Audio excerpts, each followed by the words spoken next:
Speaking ahead of UFC 281, UFC President Dana White detailed his newest venture, the Power Slap League, a competitive slapping competition. And it seems like such a terrible idea for one super important reason. What is it?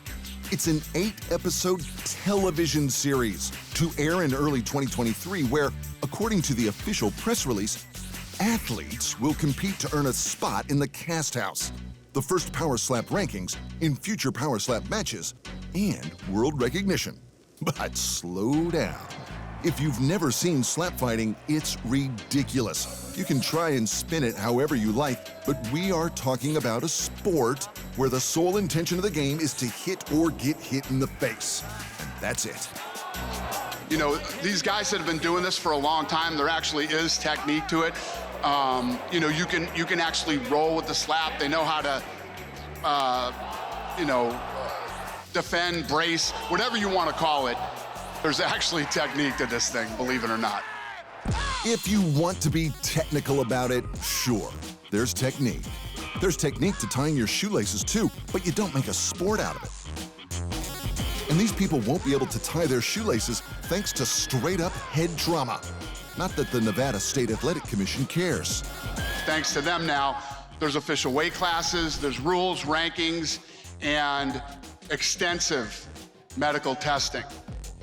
Medical testing? For people whose one aim is to get hit really hard in the face? Come on. The long-term effects of repetitive head trauma in sport have been known for years.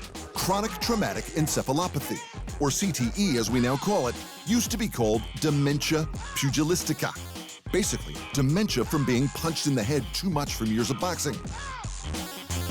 The long-term effects of being cracked in the face are undeniable. But what's the difference between boxing and slap fighting?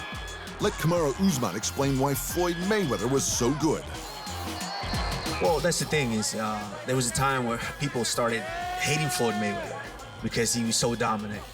And Floyd, his defense was so good, and he was just so good at what he did. We could agree on that. He was so good at what he did to where everyone's like, oh, that's boring. He's not just fighting because people want to see a bar fight. You know, we're risking our lives in that. And we've trained. What's the point of training each and every day and then going there and just slugging around, taking punches? You train to be able to make someone miss, to be able to control them in a certain way. That's what training is for, so you're not in there just taking punishment at will. It's about getting hit, but most importantly for this story, not getting hit. Most of the best boxers in history were masters at not getting hit. Closer to home for Dana White, MMA fighters get hit in the head even less than boxers.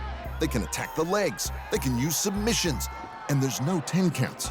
You get rocked hard enough in MMA and you don't get another chance to get hit in the head again. In slap fighting, there's none of that.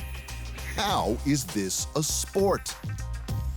You know, for this thing to be a real sport, it needs to be regulated by the Athletic Commission. And the most important thing to us with everything is always the health and safety. White is talking about health and safety, but come on. The aim is to get hit in the face every time. You can't duck or block or roll with it. You can't even shift your shoulder up or it's a foul.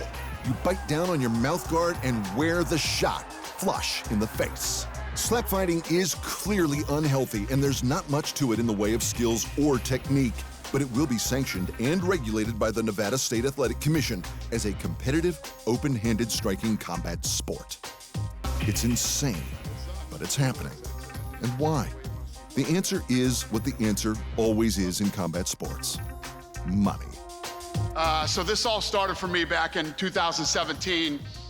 I started seeing some of these slap videos on social media, and I started to do some research on some of the companies and some of the promoters that were involved in it. And you know, I was first of all, I was blown away by the numbers. I mean, some of these have like 300 million views. So I started thinking, you know, obviously this thing really works for social media, but I thought it would be good for television too if done the right way.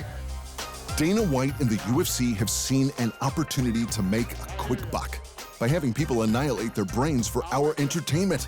But if that's what people are willing to watch, and that's what people are willing to do to make a buck, then what do you expect? I apologize. Thanks for watching. And remember, if you want more fight sports in your life, just hit the subscribe button.